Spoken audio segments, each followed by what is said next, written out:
My name is Charlie Tonga, and the moment I stopped believing my family would ever show up for me happened on my wedding day, while I was fixing my hair in the mirror and trying to breathe through the nerves. My phone buzzed once, just once. I picked it up without thinking. It was a photo from my uncle. No message at first, just an image. Everyone, my parents, my brothers, my sisters, their spouses, their kids, cousins, all of them standing shoulder to shoulder on a yacht in Maui, sunburned and smiling like they were celebrating something sacred. Someone had edited a caption across the bottom in that fake handwritten font people use when they want a moment to look meaningful. Peace, family, no distractions. I stared at it for a full minute before I noticed I already had a text from my mom, sent hours earlier. "We won't make it. Don't take it personally." That was it. No call, no explanation, no apology, not even the courtesy of pretending she felt bad. I didn't reply. They knew my fiancé and I were doing a small ceremony. They knew we weren't inviting anyone outside the family. They knew how much this meant to us, especially because neither of us ever really belonged anywhere before this. My fiancé, Daniel, grew up in foster care. He never met his biological parents. When people asked who would walk him down the aisle, he always smiled and said, "No one."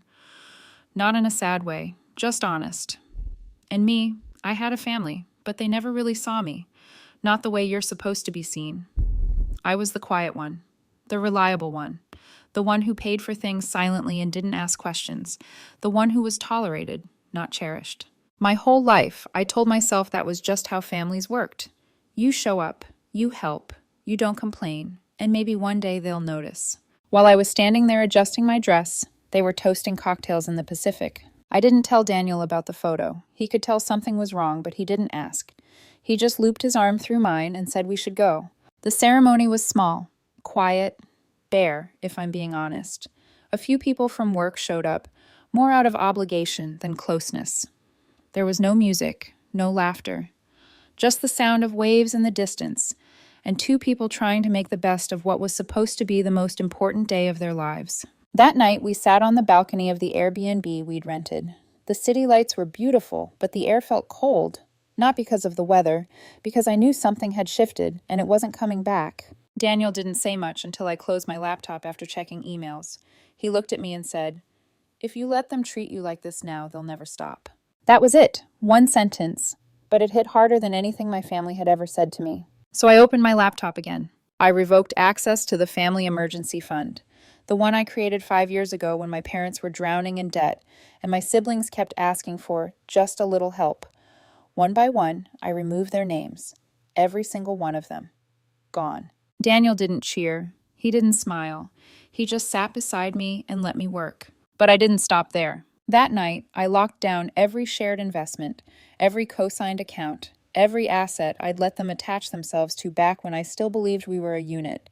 Everything we ever built together was now inaccessible to them, and I didn't say a word. 7 days passed. Then my father shows up at my door. He didn't knock. He slammed his fist against the door like he still owned the place, like I was 15 again and had missed curfew. I opened it without saying anything, and the first thing out of his mouth wasn't hello or how are you. It was, "What the hell did you do?" No greeting, no concern, just panic dressed up as anger. He paced the front step like a trapped animal, face already red, voice climbing before I'd even responded. I stepped aside and let him in. Not because he deserved it, but because I wanted to look him in the eye when I said what I needed to say. The second he saw Daniel standing in the hallway, his energy shifted.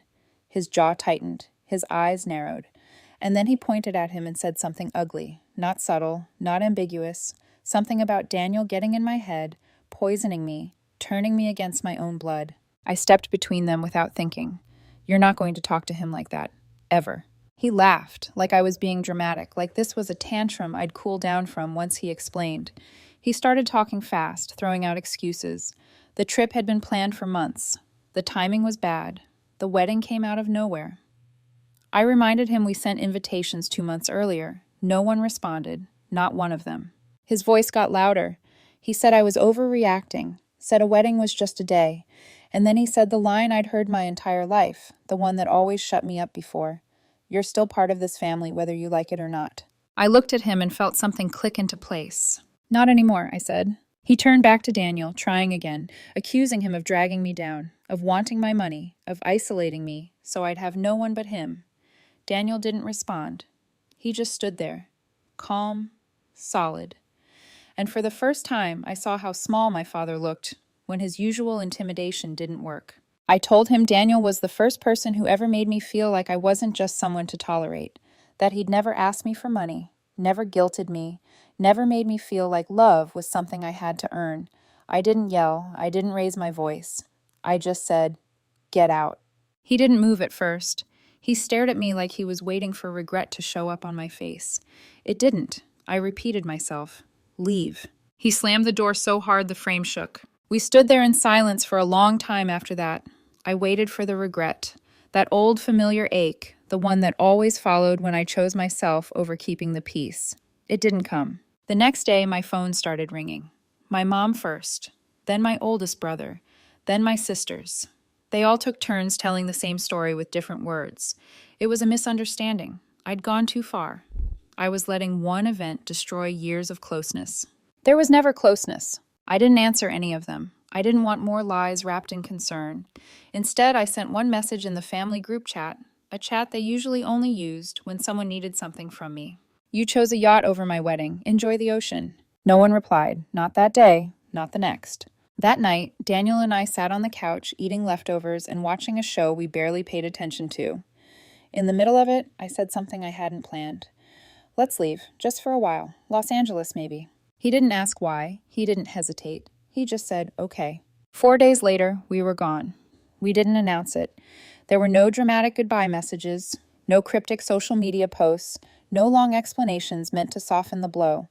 I just shut everything down quietly, the same way I always handled things for my family, efficiently and without asking for permission. The house went into full security lockdown. Cameras, remote access, automation, all of it. I hired a management company to handle the property and gave them one instruction: no visitors, ever, no exceptions. I didn't tell my parents. I didn't tell my siblings. I didn't owe them a briefing on how I was protecting what I built. By the 5th day, we were in Los Angeles. We rented a place in West Hollywood. 2 bedrooms, floor-to-ceiling windows, a view that felt more like a hotel than a home. $8,000 a month. I paid the full year in advance, not because I had to, but because I could, and because I was done living like I needed to justify my decisions to anyone. Daniel smiled when we walked in. He didn't comment on the size or the cost. He didn't ask questions. I watched the tension melt out of his shoulders in real time, like his body finally understood we were somewhere safe. Maybe it was the distance. Maybe it was the fact that for once, this space belonged to us, not to my family by proxy. I kept my business running remotely. Most of it was already automated, but I took the time to reroute everything properly.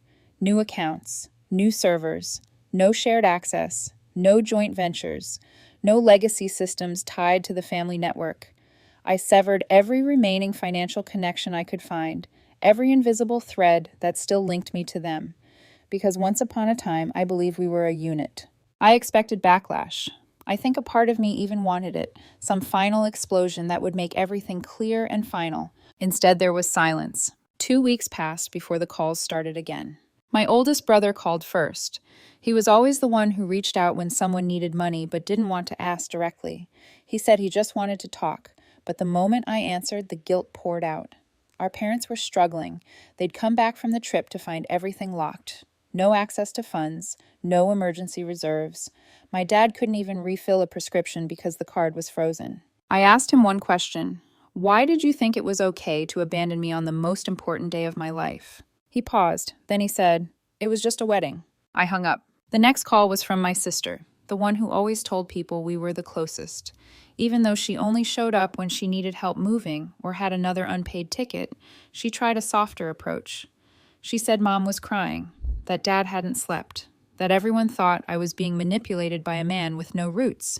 That's when Daniel took the phone out of my hand. "We're not interested in being part of your games anymore," he said, and ended the call. 2 more days passed. Then my mom texted, "You're letting him ruin everything. We're your family. He's just passing through." That message sat in my chest for a long time, not because it hurt the way it used to, but because it confirmed everything I'd been afraid to admit. They never saw Daniel as permanent. They never saw us as real.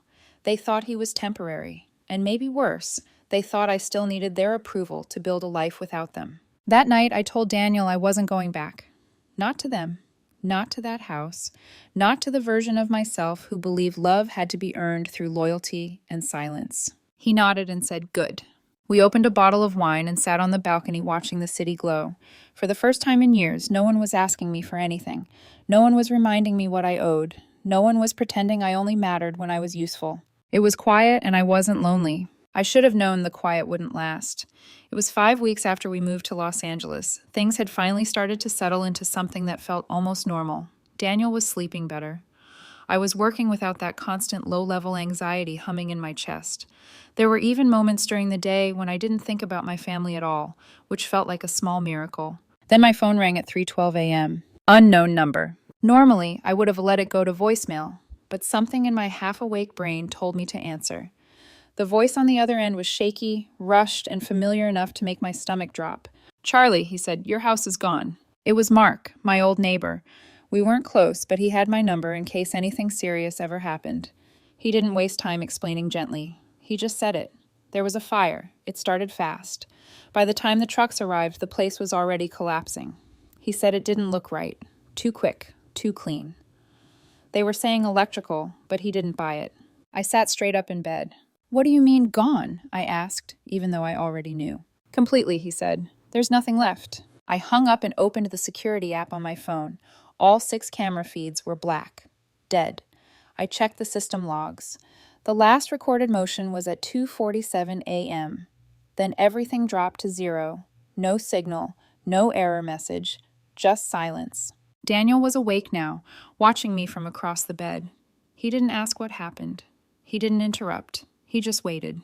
I called the property manager next. He confirmed it. Full loss. Total destruction. Then he added something that made my hands go cold. There were signs of forced entry. The front door was broken in. A second-floor window, too. The fire department had flagged it for investigation. I thanked him and hung up. That was when the weight of it hit me. Not just the house, but what was inside it. Paper contracts from the early days of my company. Original agreement books. Old hard drives. Personal backups. Financial records I never uploaded anywhere because I didn't trust the cloud. Things I kept there because it was supposed to be safe. All gone. And the worst part was this. Only one group of people knew what that house meant to me. Only one group had ever benefited from it. Only one group would even have a reason to want it erased. I didn't say that out loud, not even to Daniel. The next morning, I started digging. I pulled transaction histories from every account tied to the old trust. I thought I'd closed every pathway, but one card slipped through, a shared expense card I'd completely forgotten existed. I traced the last activity. 2 days before the fire, it was used at a hardware store 10 miles from the house. 3 red plastic gas cans. The name on the transaction made my stomach drop. My youngest brother. I stared at the receipt for a long time. It wasn't proof, not enough for the police, but it wasn't nothing, and it was more than enough to tell me this wasn't an accident. 5 days later, my mom called. I almost didn't answer, but something told me to hear what she had to say. She didn't waste time easing into it. She was already crying, said she missed me, said the family wasn't the same without me, said she wished things had gone differently. Then she said, almost casually, "We heard about the fire. Thank God you weren't there. That could have been awful." I didn't say a word, because I hadn't told anyone when it happened. I hadn't told anyone we weren't in the house. There were no news articles yet. No public report. Nothing. But they knew. That night, Daniel and I sat on the balcony staring at the city. Neither of us needed to say it out loud. This wasn't just betrayal anymore. This was war. Up until the fire, everything I'd done had been defensive. I cut access. I drew boundaries. I walked away. I told myself distance was enough. That if I stopped engaging, they'd eventually accept it and move on. The moment my mother revealed she knew details no one should have known, something inside me shifted. I wasn't scared. I wasn't even angry in the way I expected to be. I was focused. This wasn't just about a house. It was about the wedding they skipped, the years of being sidelined, the way they treated my marriage like a phase, the money they felt entitled to, the silence when I needed them, and the panic when they needed me. The fire wasn't the beginning. It was the confirmation. I started compiling everything. Security logs, old emails, text messages, backup footage from a neighbor's doorbell camera across the street. It wasn't great quality, but it was enough. At 2:41 a.m., a familiar car rolled slowly down the street and parked. At 2:53 a.m., it was gone. You couldn't see faces. The license plate was partially obscured, but I knew that car. It belonged to my youngest brother. Still not enough for the police, not yet, but enough for leverage. Daniel watched me build the file without interrupting. After a while, he asked quietly, "What are you going to do with all this?" "I'm going to make sure they never recover from it," I said. He didn't flinch. He didn't tell me to calm down or take the high road. He just nodded once and said, "Then I'm with you." I contacted an attorney I knew through work, the kind of man who reads contracts like chessboards and doesn't ask moral questions when the law is clear. I laid everything out and told him I wasn't ready to press charges yet. I wanted every remaining thread cut, every asset locked, every account frozen, every loophole closed. Within 72 hours, it was done. And then I made the call that changed everything. There was a mid-sized logistics company my father technically owned. On paper, it was his. In reality, I'd financed it during its early years when banks wouldn't touch him. The paperwork was sloppy. No one expected me to ever look closely. They assumed I trusted them. I did look. There was a clause buried deep in the agreement, a performance milestone he missed 2 years earlier. The consequence was automatic reversion of controlling interest. To me. They never noticed. I exercised it immediately. Sold the controlling shares to an outside group within days. Clean, legal, irreversible. Overnight, their financial safety net vanished. The calls started almost instantly. Siblings calling siblings, parents calling cousins, panic rippling outward, blame bouncing from person to person. I didn't answer any of it. Then one morning, while Daniel and I were eating breakfast, the front desk of our building buzzed. "He's here again," the doorman said. "Your father." I told them to send him away, but Daniel stood up. "No," he said, "let's end this face to face." We went down together. My father looked smaller than I remembered. His shirt was wrinkled. His voice was tired. He started talking before we even stepped outside. Said they made mistakes. Said they were wrong. Said I was destroying everything. Said we built all of this together. I looked at him and said, "You burned it." Daniel stepped forward before I could say anything else. "You let your daughter's house burn down," he said calmly, "and now you're here asking for mercy because the money's gone." My father snapped, turned on him like he always did, accused him of manipulation, of brainwashing, called him a parasite. I pulled my phone out and hit record. "Say that again," I said. "Say exactly what you just said." He froze. "You think this is about money," I continued. "You think you can insult the only person who ever stood by me, and I'll come running because things are hard now. No. You burned that bridge the moment you chose a yacht over my wedding." He didn't argue. He didn't apologize. He just turned and walked away. And for the first time in my life, I didn't feel anything watching him leave. The peace didn't arrive all at once. It came in layers. First, it was the absence of noise. No more late-night texts from my mom pretending everything was fine. No more calls from my brothers circling money without saying the word. No more family group chats filled with fake laughter and inside jokes I was never really part of.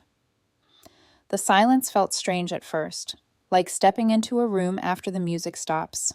But then it felt clean. Then it was space, actual room to think, to breathe, to exist without being evaluated for usefulness. Daniel and I settled into our life in Los Angeles slowly.